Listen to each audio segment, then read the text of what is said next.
Galarian Articuno is pretty good overall. 90 health, 85 defense, and 100 special defense. So you can take some hits, especially with the 90 health and 100 special defense. So you can really take some special hits. 85 attack is kind of whatever, but it's not terrible. 125 of special attack and 95 speed is pretty good, especially when you have 125 special attack and the ability competitive. So if you get hit with something like a intimidate, especially if you're not a physical attacker, it doesn't matter, but you get the intimidate and it raises your special attack for 2. It raises your special attack by 2 for free. Its typing is Psychic Flying, which it isn't a terrible typing. You're weak to Rock, Ghost, Electric, Ice, and Dark. You are immune to Ground, and you resist Fighting, Grass, and Psychic. So you have a good amount of weaknesses with some resistances. I mean, they're not terrible. And immunity to Ground is always good. Resisting Fighting is also really good, especially with the Dynamax Max Knuckles out there, or the Max Knuckles in general. So that's pretty good to have. But the biggest thing that holds Galarian Articuno back is its moves. It just doesn't have very good moves overall, and it only has very few. And especially physically, you have Psycho Cut. You have very few physical moves too, to make it even worse. These are all the physical moves you learn, and even your special moves, you learn Psychic, Ghost, and Normal, and Flying. That's it. Flying, Psychic, Ghost, and Normal. So you don't have the greatest coverage. And so it kind of really holds it back, but it does have some really good moves like Agility, Tailwind, Recover, Mind Reader. It has Reflect and Light Screen, so it has some things it can do. It just doesn't have the greatest. It also has Expanding Force and Dual Wing Beat, but it doesn't have very good moves overall. Like, it just has very few moves. So one of the best ways to run Galarian Articuno is a Tailwind or Agility. It just depends on what you want. If you want to have that Tailwind for your ally in case Galarian Articuno faints, especially if you Tailwind, take a hit, and you can get competitive to proc, so then you 2-shot them, or pretty much you go 1 for 1 or 1 for 1.5, so you take L1 and get some damage, and your ally comes in with a turn or 2 of Tailwind. You can go from there and really make use of the Tailwind. Otherwise, Agility. But with a Life Orb, I like the Tailwind because you're gonna faint normally a turn or 2 after you Tailwind. So you can kind of set up your Tailwind and then do good damage to the opponent before you get KO'd. You can also take some out of health and put it into speed. you can take some out of health and put it into speed if you want to outspeed some more things. But again, you want to just survive hits and outspeed slower opponents and just do good damage before you get KO'd. Also, Air Slash has a chance to flinch, to make them flinch, so it's really good. But what you want to do is get a Tailwind and a competitive boost, so you can do good damage before you get KO'd and have your ally come in and just kind of sweep at that point with their Tailwind on their side. But another way to run Galarian Articuno is to try to make the most out of its tankiness with something like this. You could either run a defensive nature, or you could raise your special defense. It depends on what you want. I like the defensive because you're raising your defense with special defense with Calm Mind. And what you want to do with this one is kind of just set up Calm Minds and Recovers, and then stored power. Once you get enough Calm Minds, your special attack and defense will be high enough to where you can take hits and then hit them back with stored power, which will have a lot based on how many Calm Minds you get.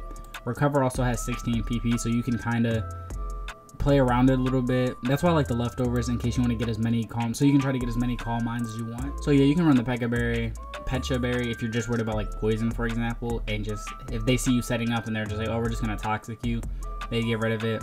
But I like the leftovers, or the Lumberry. I like the leftovers more so, in case you have the Calm Mind. You just have to be careful of toxic. And Air Slash is just stab. It's a good move. Also has a chance to flinch, but you're not the fastest thing. And again, your coverage coming in becomes out of a problem. You can run Ancient Power and bank on that 10%, or you can run Shadow Wall's really your only other coverage move that you can run here is Shadow Wall.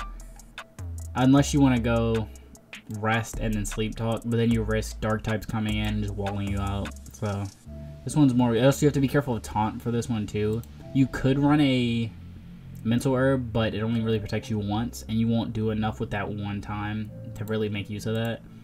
But another way to run Galarian Articuno is kind of just making use of its high attack stat, and especially being a Dynamax counter and coming in Agility and then Dynamax, Expanding Force, Hurricane, Shadow Ball. And what you want to do is Agility, take a hit, and then you Dynamax. You can also get rid of the Life Orb if you want to be more of a I'm gonna take a hit from a Dynamax Pokemon and then get the competitive boost.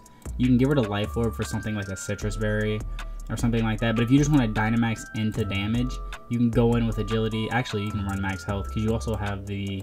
I would run something like this because you're getting an agility off first and you have the hurricane, which max airstream raises your speed. Plus, if you can get the psychic terrain up, you'll do a ton of damage with competitive. So I would run something like this, and you can always drop, again, the life orb for a citrus berry or one of the 1/4 berries, depending on if you want to, how you want to play that health game, because you can kind of get screwed over with those berries. But expanding force is also really good because if you have the psychic terrain up when you undynamax, it also does 1.5 damage. So you'll end up having 120 base power, so you can go from there. But you kind of really want to get that +2 boost from competitive. So you want to take a hit, maybe you switch it in on a Dynamax that can't really hit Articuno that hard, and you get a free competitive. Or you can come in while Dynamaxed and take a... Man, they all bring terrain. Well, it's not really. You'd have to take a neutral hit because this raises attack. You won't get it from anything you resist, which kind of sucks. But you want to come in on maybe a normal type move or bug. Bug. That's also not good. You should come in on something that doesn't hit you super effective, that lowers your stat, and get the free competitive boost, and go from there. But this isn't a moveset. This is just some of the other moves that Articuno learns, and like especially if you want to run it more of a supportive way. Tailwind, Reflect, Light Screen, Reflect, Ally Switch, especially in doubles. Ally Switch is also really good, especially if you run a bulkier set like this in doubles with Tailwind. You can go from there. Like, cause in some of the other moves it learns that are. Some of the other supportive moves it learns are things like Imprison. Imprison you can kind of play around with if you know like they have a Tailwind or something like that, and you run something like Tailwind Imprison. That way you can kind of shut down their Tailwind. Power Swap, Guard Swap, or whatever. It also has Trick Room, but you're kind of fast for Trick Room with 95 speed, so I wouldn't really run Trick Room on Galarian Articuno. Substitute and Dirt, pretty much everything learns that. Skill Swap, it does have its uses. Skill Swap is the other move though that Articuno can be really good with competitive, especially if you know your opponent has Intimidate Pokemon, because it puts them in a weird spot where it's like, oh, I have an Arcanine and you have like a Ferrothorn out, but if I switch out Arcanine, whatever ally you skill swapped with is going to get a free +2. So they kind of have to be careful of the competitive and things like that, and you can kind of play around competitive and give your ally boost. But this is a set right here. I do not recommend this at all. But this is if you want to run a physical Articuno. And this is why I said like these are pretty much the only moves it can use physically. And if you could drop Brave Bird for dual wing beat, but that's about it. And even then 85 attack, you have no way to boost it. Competitive boost your special tag. So you're kind of stuck with this, and you kind of have to run a life orb just to try to get as much damage. And even then you're not getting a ton of damage. So I would not really recommend it. I think Articuno is best with something like this, either agility or Tailwind, into try to get competitive with just damage, or supportive in doubles with Ally Switch or Skill Swap, and then Tailwind, Ally Switch, or Skill Swap, and then 2 damaging moves. Probably Expanding Force if you can get the Psychic Terrain up, and then Stab, Air Slash. That's probably Articuno's the best, or Recover in doubles too. But you kind of run into an issue with Articuno if Taunt becomes a problem, but that's how to use Galarian Articuno on Pokemon Sword and Shield.